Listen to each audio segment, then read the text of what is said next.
Hello everyone, আমি ঋতু আর আমার একটি ছোট্ট মিনি ব্লগে তোমাদেরকে অনেক ওয়েলকাম জানাচ্ছি।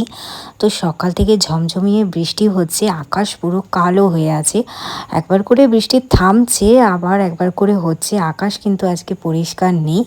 আমি একটু মুখে ফেস প্যাক লাগিয়ে নিয়েছি। সপ্তাহে 2 দিনই পাই আমি ভালো করে রুম গোছানোর জন্য আর নিজের একটু যত্ন নেওয়ার জন্য। তো ওই আর কি হালকা করে যত্ন নিচ্ছি নিজের।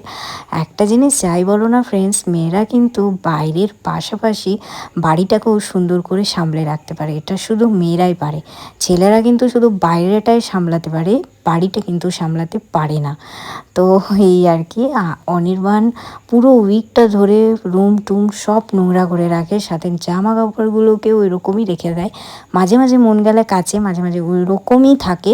তো সেগুলো এসে আগে আমার ফার্স্ট কাজ সেগুলোকে পরিষ্কার করে ভালো করে ধুয়ে টুয়ে তারপর শুকনো করা। তবে এই রোদ দিচ্ছে না বলে আমার খুব অসুবিধা হচ্ছে, কারণ একটা জামাও শুকাচ্ছে না।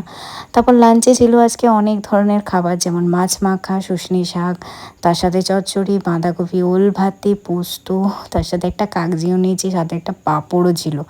তার সাথে ছিল আমার ডিমের ঝোল, এটাও কিন্তু আমি খেয়েছি। এত কিছু আজকে খেয়েছি ভাবো। তারপর অনির্বাণ আবার নিয়ে এসেছিলো কি বলো তো, দই। এই মিষ্টি দইটা আমার খেতে কি ভালোই লাগে। এটা কে পাতি কে পাতি সেন্টু পাতি ডগবাতি দেখো আমার লোমগুলোকে ছিঁড়ে দিল। প্রত্যেক দিন তাই করছে, ছিঁড়ে দিচ্ছে গো, সবকে ছিঁড়ে দিচ্ছে।